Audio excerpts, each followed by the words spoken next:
along with the censorship that's happening on all of us right now, especially all of us, the only people getting censored right now are the people that are pushing back against the current narrative.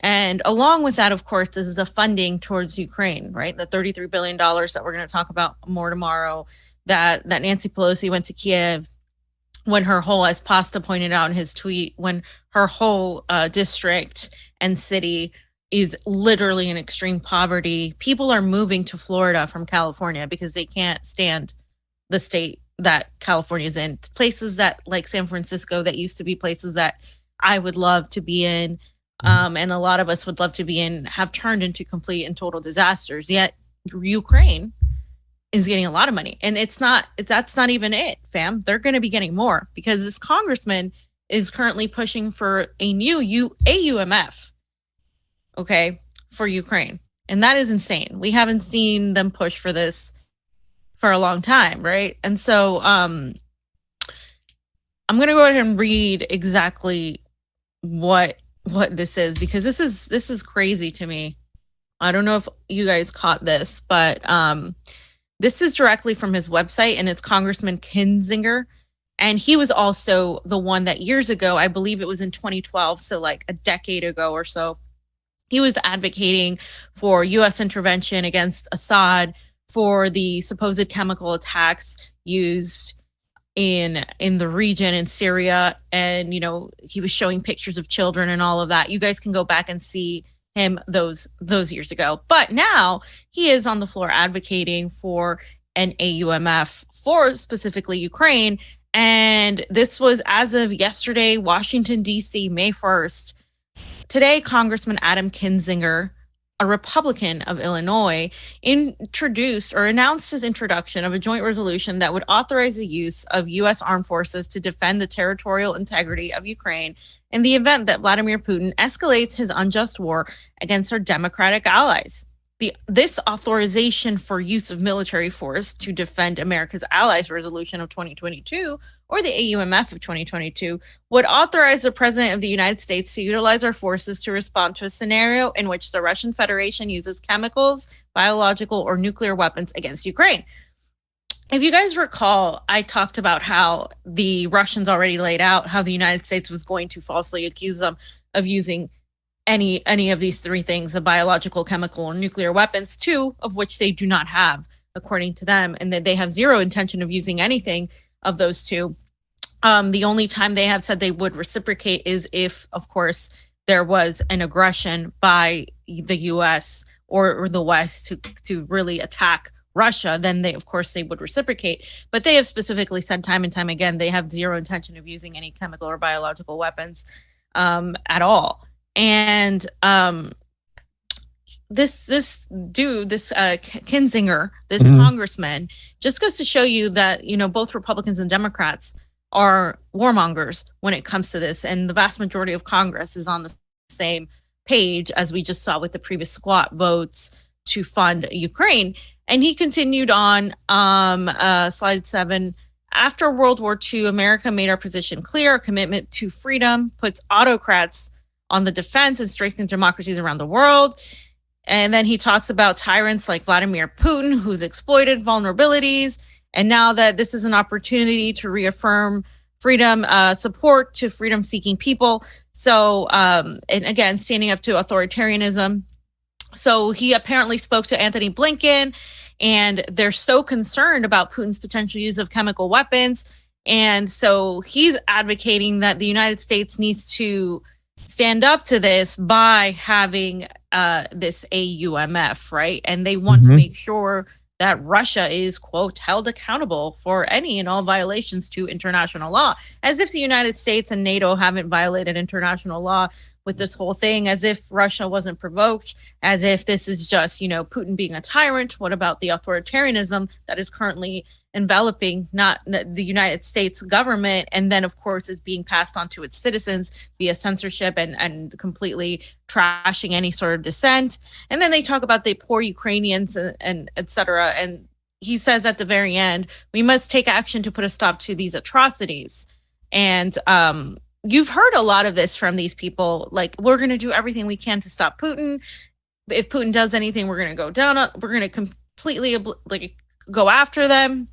And so he said he's introducing the AUMF as a clear red line so they can take appropriate action when, if, should Russia use these chemical, biological, or nuclear weapons. And so, he also says what Biden said, which is what exactly the language that I'm talking about. Putin must be stopped, right? And they're going to do anything, as he quotes here. The greatest, the commander-in-chief to the world's greatest military should have the authority and means to take the necessary actions to do so. So with this, they're basically eliciting this idea that if they plant a false flag, I'm just going to say it. If the United States plants a false flag, accuses Russia of using chemical and biological weapons, which they've already been trying to do, then they're going to use that flag to say Russia did it, even if Russia didn't do it, to then authorize them to use force against Russia. And the problem with that is that could start a literal nuclear war, could start a literal biological war, a war where you have this back and forth. And Russia is not bluffing. Russia is not going to stop this and let Ukraine become a part of NATO. Russia isn't going to stop allow the continued expansion of NATO into the East, because this is, to Russia, this is like they're taking on the entire West. This is like a stand, and if they don't have this, they're willing to loot. They're willing to go to war for this, and they're not bluffing. So to me, this is just yet another red button that the U.S. is pushing. And it could literally escalate us into a full-on nuclear war. And by the way, Poland is already reportedly getting involved. And that, of course, is extremely dangerous if we're trying to avoid any sort of war. Yeah. I mean, Kinzinger, not to be confused with Kissinger, right? Like, the guy's a mini McCain. He really is. And, he's the one who even went after Rachel Blevins, too, just because she's an RT. She was an RT America, contributor, and she was on Boom Bust and whatnot. I mean, this guy is a little bit crazy, and it's almost like these particular like Democrats or Republicans have what we believe is like this kind of Cold War anti-Russia ideology, but it really isn't an ideology. It's more of a representation of the manufacturers, the weapons manufacturers they work for. You know what I'm saying? So, I mean, it is no surprise that this guy is doing that. You know what I'm saying? And he is a congressman from Illinois, of course. But I mean, it's just interesting when you hear all these people talk. I'm surprised, fam, that he hasn't called the Russians orcs yet, right? Or we haven't caught him saying that. This guy is anti-Russia as could be. And he's there for one reason, to be representations for the weapons manufacturers. So just deal with it. I mean, that's all we have. Everybody is bought. You see what's going on. Matt Orfalia made the video of every single person going on weapons going on the mainstream media. Weapons. So more the same from this guy. And this person is going to, justify when, Congress asked for $33 billion, right? It's coming, fam, because we have guys like this in Congress. Yeah, and what really scares me the most is that I think this is going to happen because the United States is also taking their last stand against, against Russia via Ukraine, and so they're going to do everything they can to not lose control of this, to make it look like they're winning, and this is extremely risky because, like I said, Russia isn't bluffing, and Russia already knows. They already laid out. We already went over like a week ago or more as to how Russia laid it out, like what they're going to accuse them of. And lo and behold, here we go. Yeah. They're the spin doctors, right? The spin doctors will come right in there, try to spin this into propaganda. Yeah, we might have lost this, spent this much money, but guess what, fam? We've weakened Russia militarily wise and economically. We choked them out because if you look at the papers here, fam, it will say more things that I don't want to look for it right now, but it's like they're still kind of claiming that they're hurting Russia economically. When Russia's holding all the cards, they have all the resources. They've now commodified their dollar, switching the ruble, making sure that it is backed in gold across the board. And if you want their product, you got to pay in ruble. They're holding all the cards here. And American people just need to wake up You know, I mean, you want to send all this money over to the Ukraine? Get out of here. There's people starving in the streets here. Not to mention that they're asking to give Biden unilaterally the power to send as much funds as necessary, Yes. and to also send as many weapons and as much military aid, and use Ukraine to say, well, this is because we're helping Ukraine. So not only does Biden have the unilateral power now to send as many funds as he desires to, or as the State Department desires, because let's be real here, Biden isn't in charge, to Ukraine. Now they have the power to declare war on Russia, essentially, with these actions that they're taking to say that Russia attacked them by any of these means, which Russia has already said they're not going to do.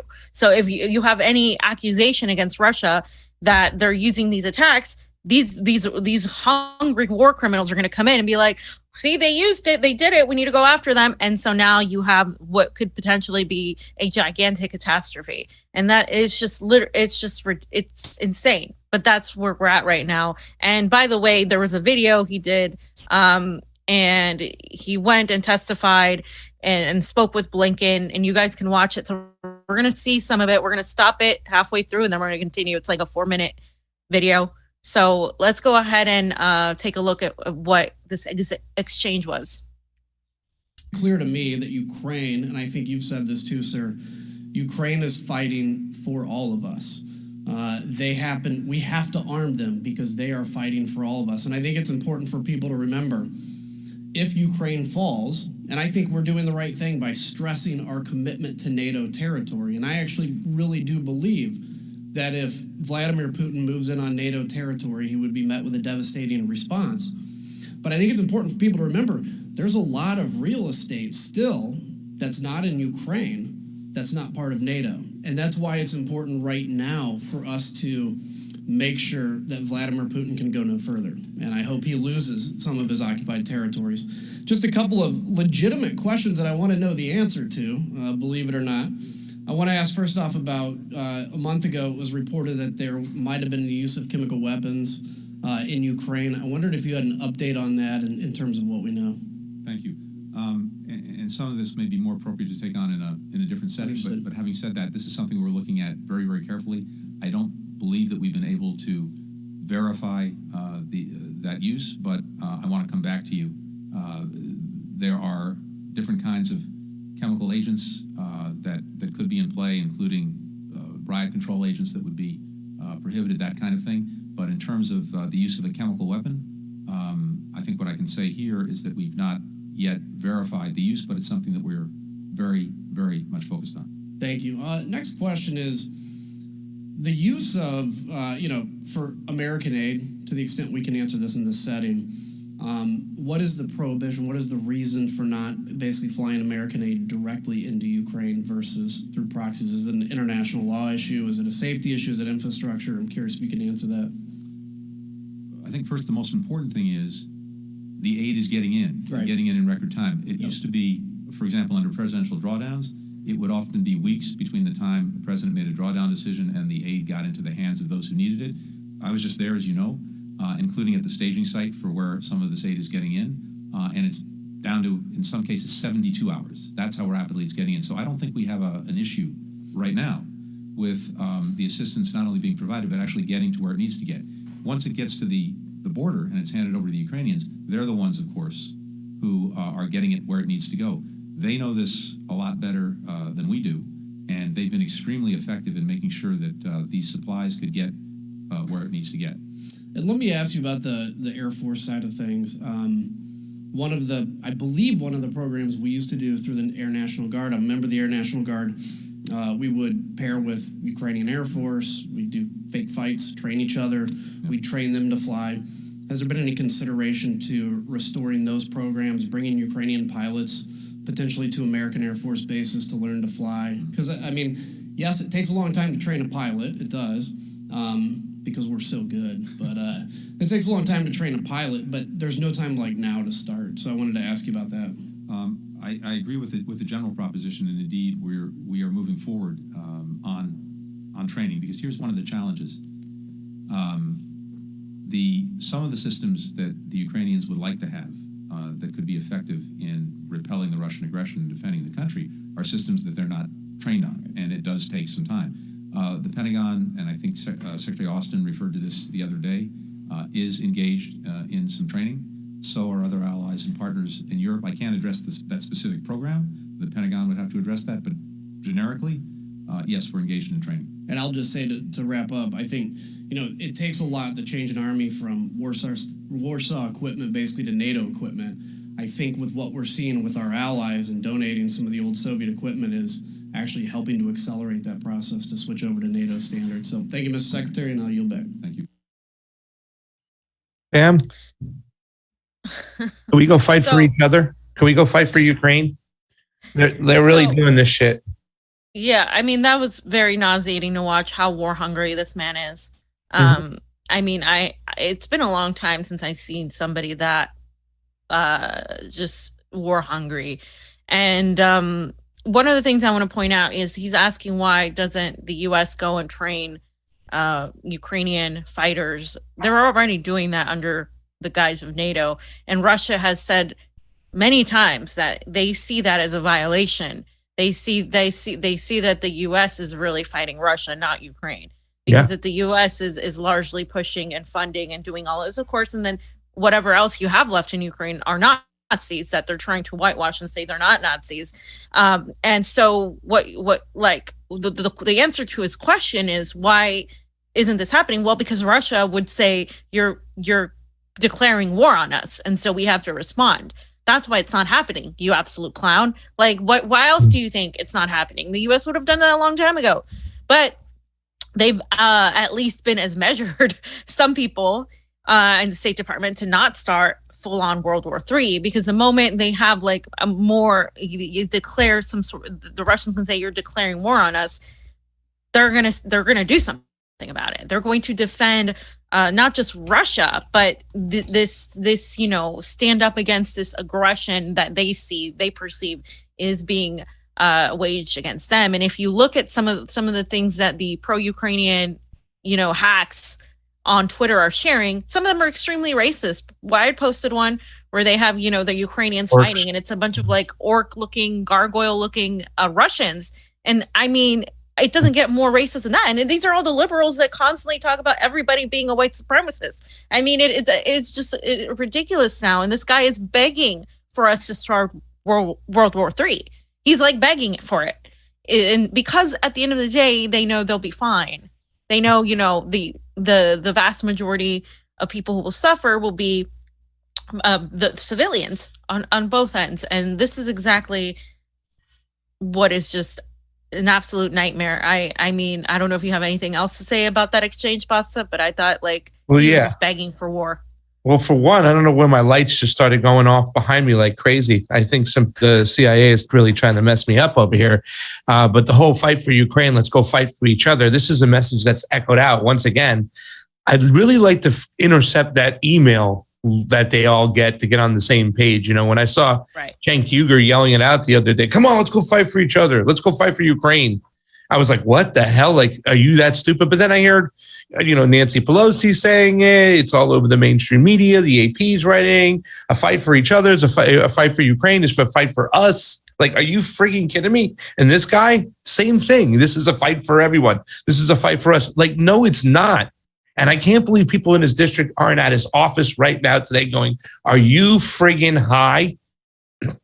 Well, I don't know his district, but I don't know if he has any working class people in his district. But if there's any working class people, to be like, what are you doing? You're wanting to send, billions of dollars, and we have all these problems at home? What are you kidding me? We don't give a shit about Ukraine.